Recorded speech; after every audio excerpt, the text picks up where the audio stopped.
साथियों, जैसा कि आप लोगों का क्लास 9 से प्रथम सार्वत्रिक परीक्षा यानी कि फर्स्ट टर्म का एग्ज़ाम 2024 में होने जा रहा है, तो यह वीडियो आपके लिए काफ़ी इंपॉर्टेंट होने वाला है।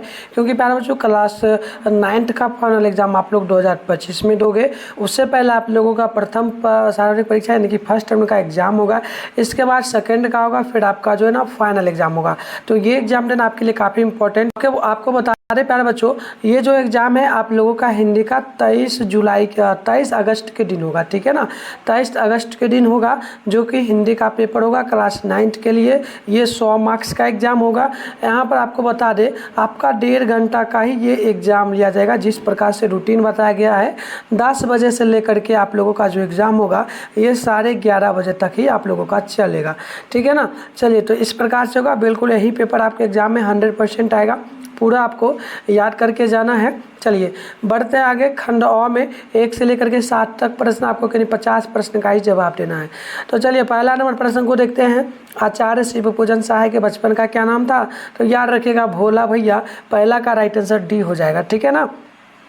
और एक चीज़ हम बताना भूल ही गए, आपको 50 प्रश्न का जवाब देना है। 60 क्वेश्चन मिलेगा, 50 प्रश्न का जवाब देना है।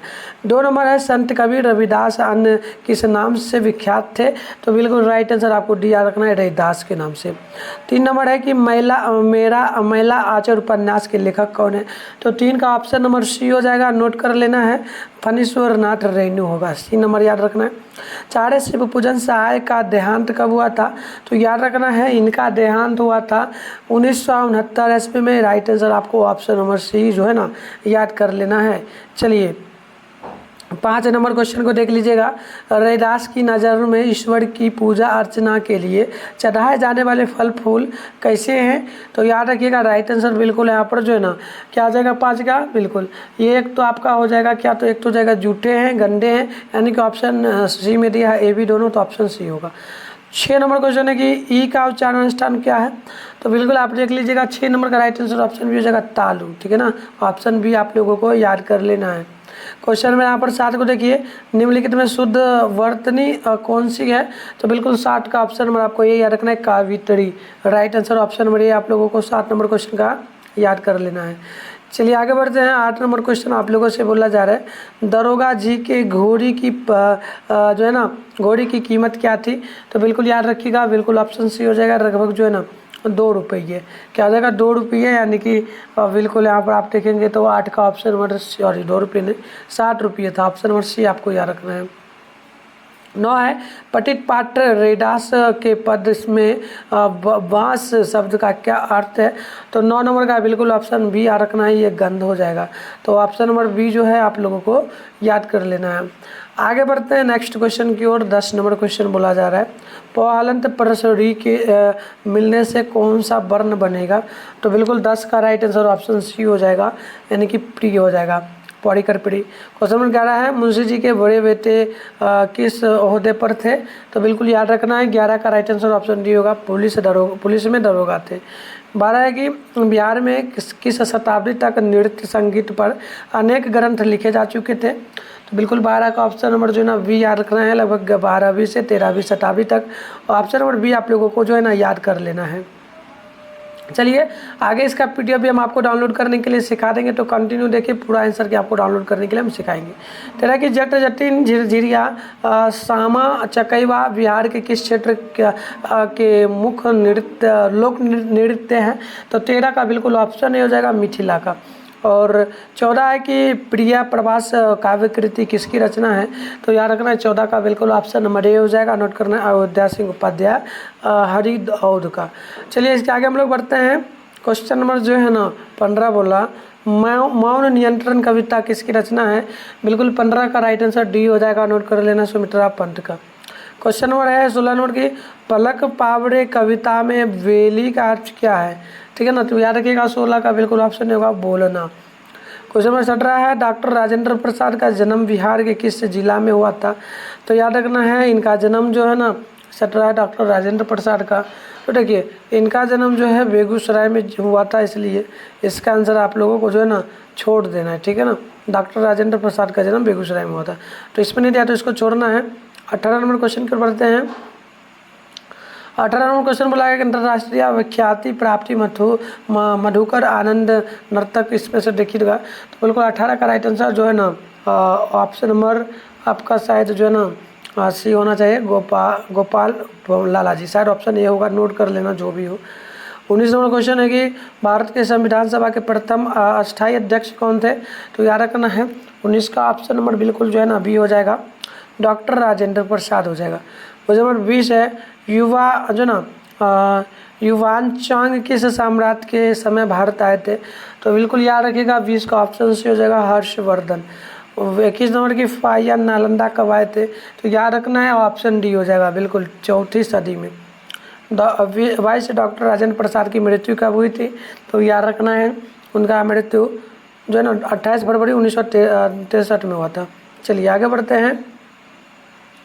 24 है कि हिंदी वर्णमाला में जो ना आयोग व वर्णों की कुल संख्या कितनी है, तो याद रखिएगा 24 का राइट आंसर ऑप्शन बिल्कुल यहाँ पर जो है ना बी हो जाएगा, यानी कि 2 हो जाएगा। चलिए आगे बढ़ते हैं नेक्स्ट प्रश्न की ओर। प्रश्न आप लोगों से जो है ना 25 नंबर बोला जा रहा है, आचार्य शांति रक्षित ने सबसे पहले तिब्बत में बौद्ध विहार की स्थापना कब की, तो याद रखना है 25 का ऑप्शन बी हो जाएगा, 1917 से 19 में। 26 की संख्या के कुल कितने भेद होते हैं, तो याद रखना है 5 भेद होते हैं, ऑप्शन नंबर यहाँ पर बी में दिया जा रहा है, तो ऑप्शन बी आपको याद रखना है। क्वेश्चन नंबर 27 है शिशु जातिवाचक संज्ञा का भाववाचक संज्ञा निम्नलिखित में कौन है, तो 27 का ऑप्शन नंबर बिल्कुल आपको जो है ना यहाँ पर नोट कर लेना है, सी होगा, लगभग सही सब होगा। अगली क्वेश्चन है यहाँ पर 28 है युवक शब्द संज्ञा के किस भेद का उदाहरण है, तो बिल्कुल याद रखना है ऑप्शन ए हो जाएगा, जातिवाचक हो जाएगा। चलिए इसके आगे हम लोग बढ़ेंगे। 29 नंबर क्वेश्चन है नालंदा विश्वविद्यालय में मूलतः किस विषय की शिक्षा अनिवार्य थी, तो 29 का ऑप्शन नंबर आपको डी याद रखना है, शिल्प विधा का। 30 नंबर है बिहार में प्रचलित लोकगीत के कितने मुख्य भेद हैं, तो याद रखना है 30 का राइट आंसर ऑप्शन बी होगा। देख लेते हैं कितना है 30 का ऑप्शन बी, यानी कि लगभग 5 है क्या, 5 हो जाएगा, ठीक है ना। चलिए अगले क्वेश्चन को बढ़ते हैं। 31 है हर्षवर्धन के काल में किस वानभट्ट बिहार के किस जिला से थे, तो आप 31 का याद रखिएगा, ऑप्शन नंबर यहाँ पर 31 का मुझे नहीं याद है, ऑप्शन छोड़ देना है। 32 है कि वर्तमान समय में जो है ना क्या है साहेब को 18वीं 9वीं शताब्दी में किस नाम से जाना जाता था, तो 32 का ऑप्शन आपको वी याद रखना है, ये जगह पटना। क्वेश्चन नंबर 33 है विश्व प्रसिद्ध शहनाई वादक बिस्मिल्लाह खां का जन्म कब हुआ था, तो बिल्कुल 33 का राइट आंसर ऑप्शन डी हो जाएगा, नोट कर लेना है 1914 ईस्वी में। 34 है कि ग्राम गीत का ममर पाठ साइट की कौन सी विधा है, तो 34 का ऑप्शन सी होगा, यानी कि निबंध होगा। चलिए इसके आगे हम लोग बढ़ते हैं। 35 नंबर प्रश्न है भारत का पुरातन विद्यापीठ नालंदा किस के लेखक कौन है, तो 35 का ऑप्शन सी हो जाएगा, नोट करना डॉक्टर राजेंद्र प्रसाद हो जाएगा। चलिए इसके आगे हम लोग बढ़ेंगे। 41 नंबर प्रश्न बोला गया ध्रुपद गायक बिहार के कहाँ से आए थे, तो 41 का राइट आंसर ऑप्शन नंबर यहाँ पर जो है ना बी नोट करना है, नेपाल से। चलिए प्रॉपर पहले आंसर की आपको डाउनलोड करने के बाद बता दें, क्योंकि यहाँ पर आपको सारे प्रश्नों का आंसर की नहीं दे रहे हैं ना। चलिए सब्जेक्टिव का भी हम आपको सिखा दें।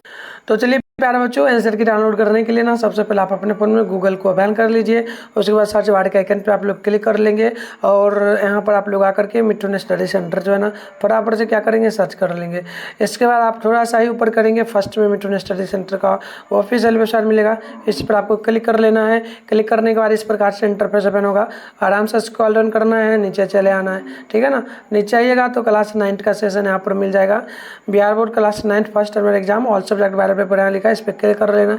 यहाँ पर आते आप लोग एक काम करना, पेज को रिफ्रेश करना, नहीं करोगे तो आंसर की आपको नहीं मिलेगा प्रॉपर, तो रिफ्रेश करके नीचे स्क्रॉल डाउन इस प्रकार से कर लेना। करके नीचे आओगे ना तो इस प्रकार से आप थोड़ा सा आना, पहले व्हाट्सएप ग्रुप टेलीग्राम ग्रुप को ज्वाइन कर लेना, क्योंकि आपका मंथली एग्जाम भी चलता है, उसका भी हेल्प मिलता है ना, फाइनल एग्जाम का भी नोट भी मिलता है, तो आपको ये कर लेना है। और फाइनल एग्जाम होगा 9th का, उसके लिए भी आपको हेल्प मिलेगा।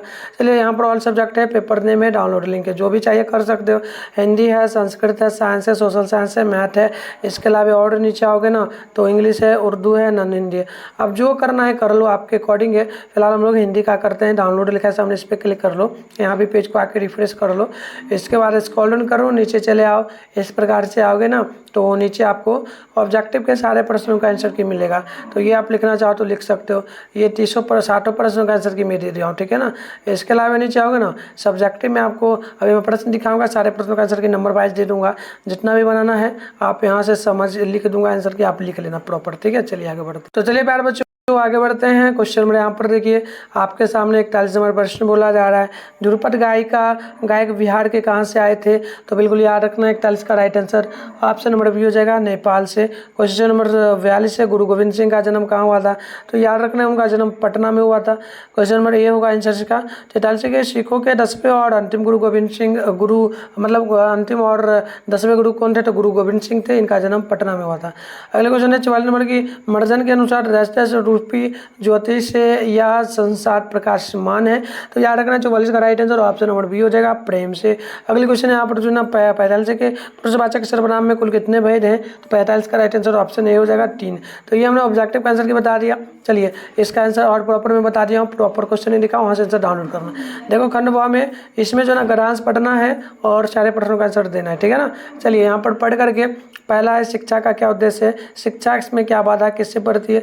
ज्ञान भंडार की प्रति प्राप्ति कैसे हो सकती है? शिक्षा के अभाव में व्यक्ति किसका शिकार हो जाता है? इस प्रकार से इन सारे प्रश्नों का उत्तर आपको प्रॉपर देना होगा। सभी प्रश्नों का आंसर की मैं वहाँ पे डालूंगा, जाकर के लिख लेना। खंड व में भी है, ये पूरा का पूरा पंक्ति है, पढ़ लेना है। और पहला है प्रस्तुत गणांश का उचित शीर्षक लिखा है, तो मनुष्य में शिशु से भिन्न क्या है? तो ये सारे प्रश्नों का आंसर की दे देना है, ठीक है। चलिए आगे बढ़िएगा। 2 नंबर क्वेश्चन बोला गया कि निम्नलिखित में से किसी एक विषय पर आपको 200 शब्दों में निबंध लिखना है। जैसे कि पुस्तकालय, बाबा साहेब भीमराव अम्बेडकर, राष्ट्रीयता और स्पोर्ट क्लास की जो है ना स्मार्ट क्लास की उपयोगिता, तो इस पर लिखना है। इसके अलावा 3 नंबर में है कि आपको एक प्रदूषण को रोकने के लिए ग्रामीण के बीच में संवाद करना है, ग्रामीण लोगों के बीच अथवा खेल के लिए आवश्यक तैयार होने के लिए आपको सामान उपलब्ध करना, किसी एक पर बना देना जो भी आपसे बन पाए। मैं प्रॉपर विषय आंसर दे दूंगा। 4 नंबर है निम्नलिखित में से कि नहीं 5 प्रश्नों का जवाब देना है, 2 नंबर 10 नंबर लूँगा। जैसे पहला कि दरोगा जी तरक्की रुकने की क्या वजह थी? जो ना स्टिंग कौन थे? नालंदा के बारे में वही बताया। तो इस प्रकार से इन चारों में से 5 ही प्रश्नों का आंसर देना है। इसके अलावा है 5 नंबर क्वेश्चन, इसमें भाव स्पष्ट करना है, ये पंक्ति है, इसका आंसर मैं दे दूंगा, ठीक है ना। चैनल को सब्सक्राइब कर लीजिए, सारे प्रश्नों का आंसर के मैं डालूंगा।